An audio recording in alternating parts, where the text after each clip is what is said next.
السلام علیکم، آپ دیکھ رہے ہیں پاک ایکسکلوسیو ٹی وی۔ وزیر اعظم پاکستان شہباز شریف 3 روزہ دورے پر سعودی عرب پہنچے اور انہوں نے وہاں پر مختلف ملاقاتیں کی۔ سب سے پہلے انہوں نے عمرہ ادا کیا اور مسجد نبوی میں نوافل ادا کیے۔ ان کے ہمراہ مختلف سیاسی جماعتوں کے رہنما جو کیبنٹ میں شامل ہیں وہ بھی موجود تھے، انہوں نے بھی عمرہ کیا اور مسجد نبوی میں نوافل ادا کیے۔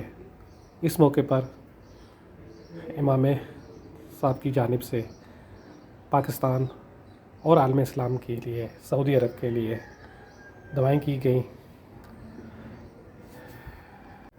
پاکستان اور سعودی عرب وہ اسلامی ملک ہیں جن کے آپس میں تعلقات ہمیشہ سے بہت اچھے رہے ہیں۔ سعودی عرب ہر موقع پر پاکستان کی مدد کرتا ہے۔ اس بار بھی پاکستانی حکومت کی کوشش ہے کہ سعودی عرب سے جو مشکل حالات ہیں اس میں مدد لی جائے اور ان مشکلات سے نکلا جائے۔ آپ دیکھ رہے ہیں پاک ایکسکلوسیو ٹی وی۔ اگر آپ نے میرے چینل کو سبسکرائب نہیں کیا تو ضرور کریں۔ یہ مناظر آپ دیکھ رہے ہیں مسجد نبوی کے مختلف حصوں کے کہ وزیر اعظم پاکستان شہباز شریف اور دوسرے ارکین نوافل ادا کر رہے ہیں، دعا مانگ رہے ہیں۔ یہ بلاول بھٹو ہے،